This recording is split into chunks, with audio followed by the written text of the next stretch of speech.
Assalamu alaikum dear students. I am Zair Ahmad Gilani, teacher HS Ringpath.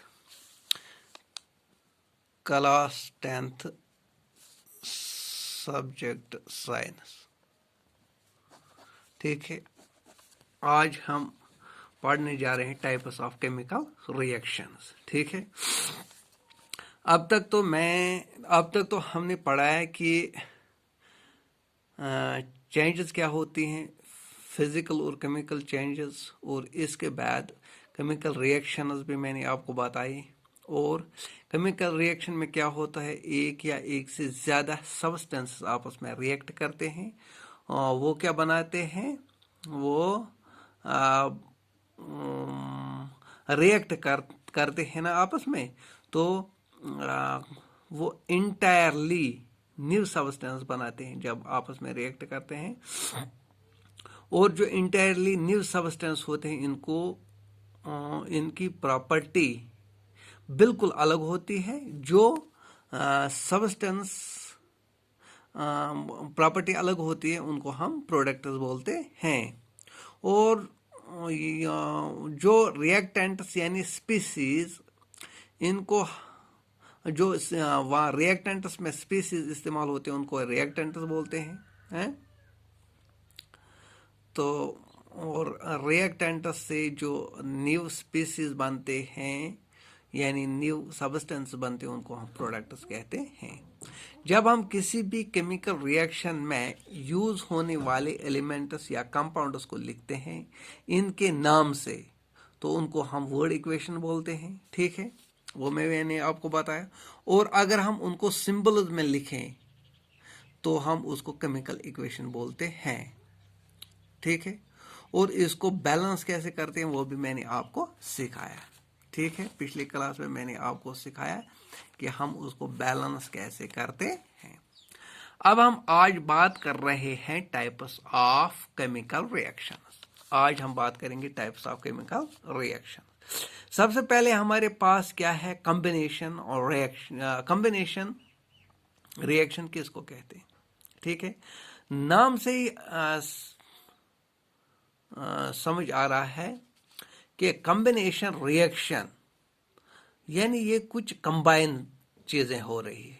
Combination mean combine हो रही है, कुछ दो या दो से ज्यादा सब्सटेंस या रिएक्टेंट कंबाइन करते हैं एक प्रोडक्ट यानी सिंगल प्रोडक्ट को बनाने के लिए, उसको हम कॉम्बिनेशन रिएक्शन कहते हैं। ठीक है, अब सवाल ये होता है कि आपको कुछ रिएक्शन दी गई और आपको इतना ये बताना होता है कि ये किस टाइप की रिएक्शन होती है। कि प्रोडक्ट एक ही, तो आपको पता चलेगा कि अगर एक ही प्रोडक्ट बनता है तो ये कॉम्बिनेशन रिएक्शन है। ठीक है, कुछ रिएक्शन है। चलो अब मैं आपके सामने ये पढ़ता हूँ। कॉम्बिनेशन रिएक्शन क्या है? ए रिएक्शन इन विच टू और more reactants combine to form a single product is called combination reaction. इसका मतलब है दो या दो से ज्यादा रिएक्टेंट्स जब कंबाइन होते हैं और वो सिंगल प्रोडक्ट देते हैं तो उसको हम कॉम्बिनेशन रिएक्शन बोलते हैं। एग्जांपल यहाँ पे है कैल्शियम ऑक्साइड, इसको हम क्विक लाइम भी बोलते हैं। कुछ कंपाउंड्स जिनके नाम काफ़ी फेमस होते हैं, मतलब जैसे कैल्शियम कार्बोनेट को हम लाइमस्टोन बोलते हैं, इसी तरह से कैल्शियम ऑक्साइड को हम क्विक लाइम बोलते हैं, या कैल्शियम हाइड्रोक्साइड को हम स्लैक्ड लाइम भी बोलते हैं। ठीक है, तो कैल्शियम ऑक्साइड रिएक्ट करता है vigorously with water to form calcium hydroxide. The reaction is highly exothermic as a lot of heat is produced during the reaction. इसमें ज़्यादा हीट प्रोड्यूस होती है ना, हाईली, तो एक्सोथर्मिक वन, तो एक्सोथर्मिक रिएक्शन इसलिए बोलते हैं इसको। तो ये क्या देता है हमें, एक सिंगल ये कैल्शियम हाइड्रोक्साइड देता है। ठीक है, तो यहाँ पे है कैल्शियम ऑक्साइड, ये वाटर के साथ मिक्स होता है तो कैल्शियम हाइड्रोक्साइड देता है। ठीक है, इसी तरह और एक हमारे पास है कार्बन है ऑक्सीजन है, जब हम इसको मिलाते हैं कार्बन डाइऑक्साइड, सिंगल बनता है ना, ये है सिंगल यानी कॉम्बिनेशन रिएक्शन।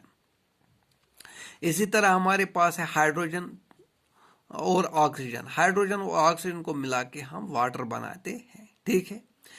यहाँ पे वाटर क्या करता है, वाटर काम करता है ये जले हुई चीज़ों को बुझाता है, यानी अगर जल रहा है कुछ, हम वाटर उस पर डालेंगे तो वो बुझ जाएगा। लेकिन ऑक्सीजन क्या काम करता है, जलाने के लिए काम करता है। तो यहाँ पे हाइड्रोजन और ऑक्सीजन मिलके वाटर बनाते हैं। तो यहाँ पे ये तीनों कॉम्बिनेशन रिएक्शन है, क्योंकि ये सिंगल प्रोडक्ट हमें दे रहा है, ठीक है। तो जो हमें सिंगल प्रोडक्ट दे रहा हो उसको हम क्या बोलते हैं, कॉम्बिनेशन रिएक्शन बोलते हैं।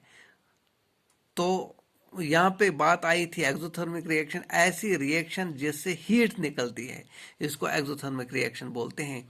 तो यहाँ पे हीट निकलती है ना, कैल्शियम ऑक्साइड वाटर मिला के कैल्शियम हाइड्रोक्साइड प्लस हीट, ये ज़्यादा हाईली हीटेड होता है तो एक्सोथर्मिक बोलते हैं इसको।